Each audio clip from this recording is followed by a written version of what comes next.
There are different approaches and concepts of how to turn a border into a development opportunity for a region. I would like to present just one for the purposes of this presentation. However, other models, other concepts are also presented in the text that is basis and which is one of the study materials for this unit.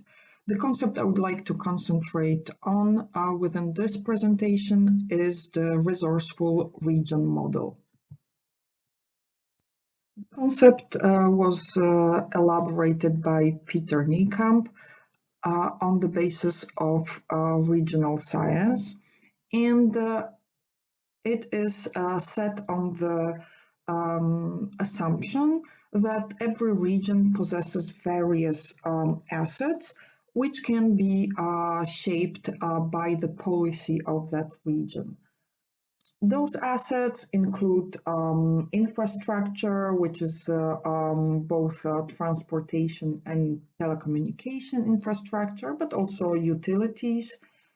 Other assets may be social infrastructure, like social capital that was mentioned here within the concept of a territory. There can also be natural resources being an asset of a region, or even social and economic business assets such as entrepreneurial spirit. Other assets include educational capital or human capital with skills, competences, and labor force participation, or cultural diversity of a region. The model of resourceful region is based on two assumptions. First of all, regions may use those resources and those assets that I mentioned to shape their public policies and to improve their proactive and resilient attitudes. On the other hand, it is a very strong assumption here that it is a region's strategic decision and region's competence to enhance those capabilities and the welfare of a region. So it is a decision and not a result of some external factors.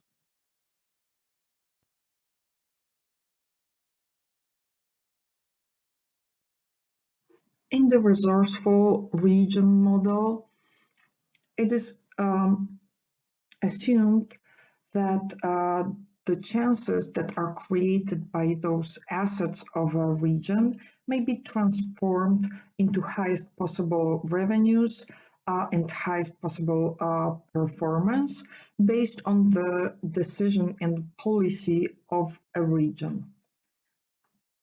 Those policies and those actions are taken in two axes, which correspond to regions' response to physical and geographical natural barriers and regions' response to human-made barriers. In order to transform a border into a development opportunities, the assets should be used, and the combination of assets should be chosen in such a way to optimize the various choice options and to maximize the possible revenues and possible performance of a region. So overall, in this concept, it is not just a presence of resources that determines the economic performance of a region, but it is a smart combination and the optimal use of those resources and the decision of a policy, of a strategy that is chosen by a region in order to maximize their performance. In the model, the response to geographical natural barriers may vary from adaptive agility to passive adoption of the barriers and of the cost of the barrier, whereas the response to human-made barriers can be positioned somewhere in between an open-minded business to conservative business culture. Depending on the decision, strategic decision of a region that also takes into account its resources and its assets, a region can undertake one of the four strategies and engaged in a different path of development in line with its strategic decision.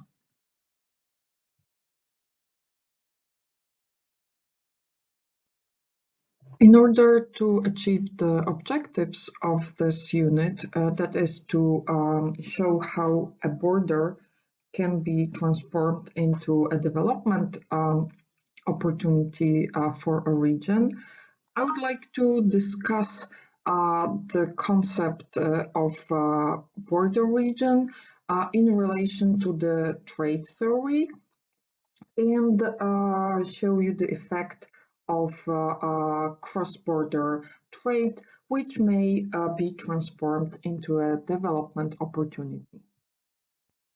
First of all, it has to be stated that in trade models, there is no spatial recognition of borders, and traditionally, trade models do not recognize transportation costs. That's why the spatial distance is not taken into consideration in the traditional trade model. However, in modern models such as gravity theory, the bilateral trade flows depend also on physical distance. However, overall, even nowadays, borders for international trades are connected rather to tariffs and other non-tariff barriers, rather than being treated as physical or social concepts. We can attribute inclusion of borders into the international trade theory to Rauch's work from 1991 and further development of that works by Hanson and Krugman and Hanson. And based on those works and these research, it was proven and argued that proximity to foreign markets can be advantageous for companies that engage into export to other markets, and then therefore the border regions are more attractive for firms that are exporting. The works was proved by case studies of tariff reduction between the United States and Mexico, and the aftermath of that reduction and the trade relation between these two countries and their border regions.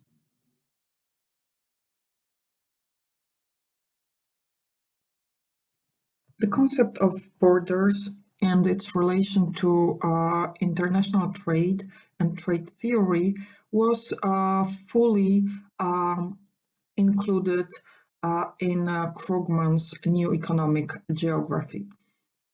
The model combines elements of traditional regional science and trade theory. It integrates spatiality, interregional trade costs, also economies of scale in production, as well as monopolistic competition. In the new economic geography model, the equilibrium is a result of location decision of firms and that those location decisions are effects of both concentration and dispersion forces, and the location is chosen based on the strength of those two types of forces.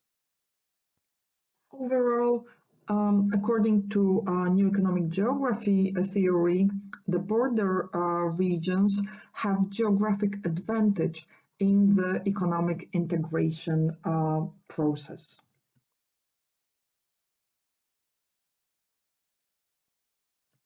In the trade theory, there are three suggested determinants of trade between regions. There are comparative advantage, economies of scale, and trade costs.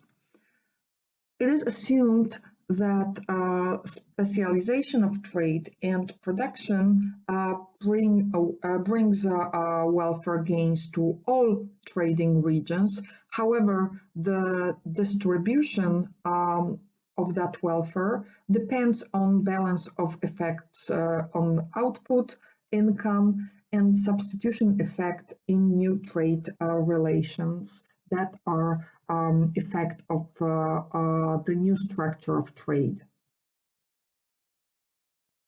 There is also further works that takes a closer micro-level look at the cross-border trade and their effects. Here, the factors that determine that cross-border trade are exchange rates, income disparities between the regions that engage in that trade, also costs connected with border crossing. Those are all determinants that are impacting the willingness and propensity to engage in cross-border trade for individuals, for example. There's also a selection of qualitative factors such as distribution networks or shopping date flexibility, or even product variety, and they all influence the willingness, how intensive the cross-border trade at micro level is. The concept of border effect in international trade relates to the situation in which regions in different countries trade less than regions within one country. There are different research and estimations on what's the amplitude, what's the significance of the border effect, and it's not the effects of those estimations are not precise. However, the border effect does exist even if the results are inconclusive. That points to the fact that a border is an important and significant barrier in trade as far as cross-border relations are concerned. It is, however, a strategic decision of a region of what is going to be done with that obstacle being the border effect. This brings us back to the conditions of effective cross-border cooperation that I mentioned before, and also the concept of value added of border cooperation.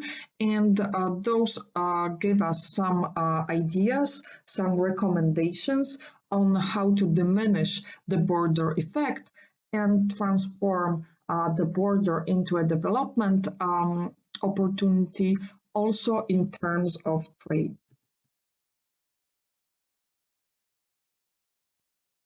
One of the effects of region's location at a border in economic terms, especially in trade area, is a cross-border trade. International cross-border trade is a trade between countries which, due to insignificant trade volumes, is not recorded by the customs service. So this is again that micro perspective of the trade relations between border regions. The cross-border trade usually takes place close to countries' borders and is most frequently related to consumption goods, usually also bought seasonally. The factors that condition the amplitude in the scope of the cross-border trade are strong political and infrastructural ties, also possibility of free flow of people, and income and price disparities also encourage the cross-border trade. The existence of such factors is also observed on the Polish-Ukrainian border, and here are some numbers that prove what's the scope of the cross-border trade between these two countries. The Polish-Ukrainian cross-border trade flourishes due to good political relations, efficient infrastructure, and no restrictions on migration. Also, an important factor here are disparities as far as income in between those two countries and prices. And in the period of 2009 and 2017, a majority of Ukrainians, a vast majority, which is 90% of Ukrainians crossing Polish border, was shopping a few times a week or few times a month, and buying mainly non-consumption goods. There's also other factors that contribute to the trade, cross-border trade between Poland and Ukraine, which was observed in the situation of the depreciation of the Ukrainian domestic currency against Polish currency after 2013. That depreciation reduced the price competitiveness of Polish goods and services. However, at the same time, the expensive in the Polish cross-border trade went up. And there are two explanations to that unintuitional situation. First, is the uncompensated quality and price differences between Polish and Ukrainian products. And second of all, it's the labor migration and the fact that wages are denominated in other than Ukrainian currency. We can see that there are also other factors that contribute to the trade in the cross-border dimension.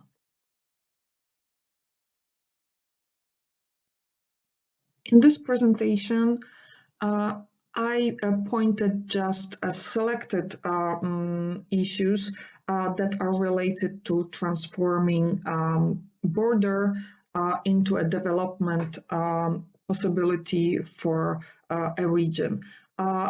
If you're interested in further issues within this area, and if the issue of regional development and especially transforming the border into a development opportunity is within your interest, keep in mind that this model also includes study materials prepared by the team of Warsaw School of Economics, myself, Ewelina Szczech-Pietkiewicz, and Dr. Honorata Nyga-Łukaszewska. Also, there are further readings that are recommended at the end of our material. Also, you can always contact us via the Enacted network. Thank you for your attention.